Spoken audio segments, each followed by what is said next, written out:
Assalomu alaykum. Google Sheet'da top 20 ta funksiyalar darsligida bugun asosiy hisob-kitob formulalarini ko'rib chiqamiz. Demak, asosiy hisob-kitob formulalari quyidagilar: sum, average, count, counter, countif, sumif. Bularni hozir darsimiz davomida ishlatib o'rganib chiqamiz. Fevral oyida ishlab chiqarish hajmi nomli mana jadval shakllantirganman. Bu yoqda esa ko'rsatkichlar bor. Ko'rsatkichlarda, ya'ni mana shu yig'inda ma'lumotlarda shu funksiyalardan foydalanganman. Endi ko'ramiz. Jami ishlab chiqarish kilogrammda mana bu yoqda sanasi, mana qaysi kuni, qaysi mahsulotdan necha kilo ishlab chiqarildi, necha dona. Dona deganda o'sha bittasi 900 gramm bo'ladi. 900 gramm bo'ladi, ya'ni bir o'sha donasida, upakovkasida. Demak, o'sha 1290, demak mana 0.9 ga bo'lganman, 1433 dona ishlab chiqarilibdi. Va shunaqa har xil. Bu yoqda mana pishloq ta'mli chips bor, minuslari bor, mana ishlab chiqarilmagan. Endi mana jami ishlab chiqarishni bilish uchun, ya'ni fevral oyida qancha ishlab chiqarishni bilishimiz uchun biz sum funksiyasidan foydalanamiz. Sum funksiyasi bu yig'indi degani, ya'ni общий biz beradigan qiymatlar yig'indisini topib beradi mana. Ustiga bosadigan bo'lsam, sum E12 dan E39 gacha. Jami demak 93539 kilogramm ishlab chiqarildi. Bu yoqda dona.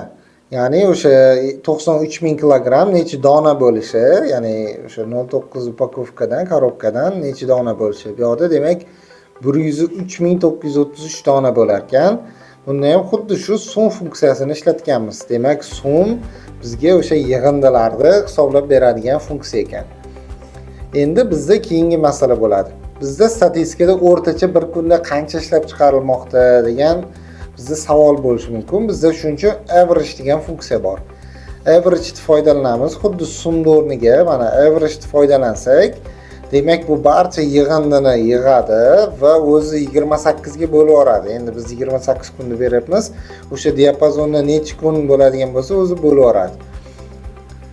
Demak bizda 3341 kilo ekan, o'rtacha ishlab chiqarish donada esa 3712 kilo ekan, dona ekan.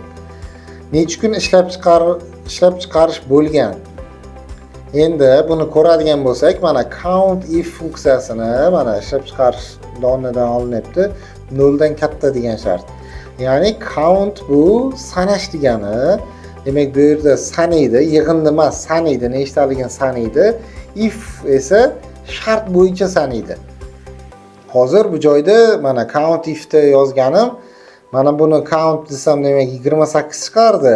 Shartida yozyapmiz 0 dan katta bo'lgan qiymati desam 25 chiqyapti. Chunki mana 3 ta 0 bor mana. 0 dan katta deganim uchun 25 chiqadi. Endi jami 3000 kilodan ortiq ishlab chiqarilgan kun. Ya'ni bizga biz produktivniy deb o'ylaymiz. 3 tonnadan ortiq ishlab chiqarilsa, demak yaxshi nima deydi, ishlab chiqarilgan kun deb hisoblaydigan bo'lsak, bizda 15 kun bor ekan. Buni ham biz count if bilan xuddi mana kilolarni, mana kilogrammlar diapazon tanlab olganmiz va 3000 dan katta deb beryapmiz. Bu bizga 3000 kilodan ko'p ishlab chiqarilgan kunlar sana beradi, 15 kun.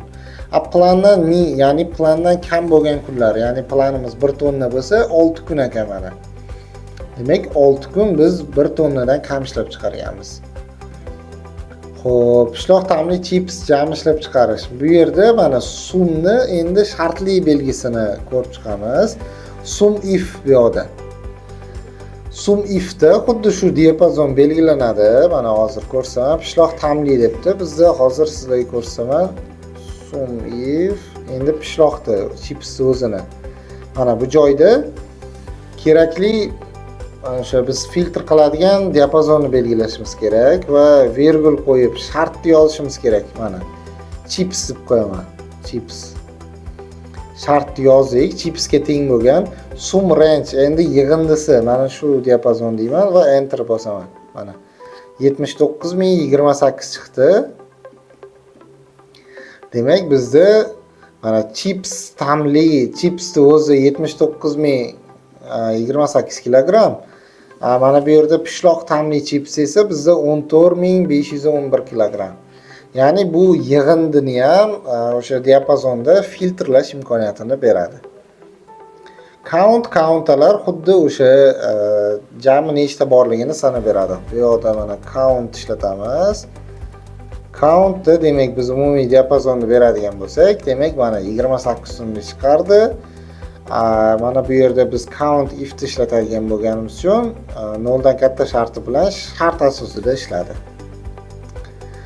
E'tiboringiz uchun rahmat do'stlar. Sahifamga obuna bo'ling va Google Sheet darsliklarini ko'rishda davom eting.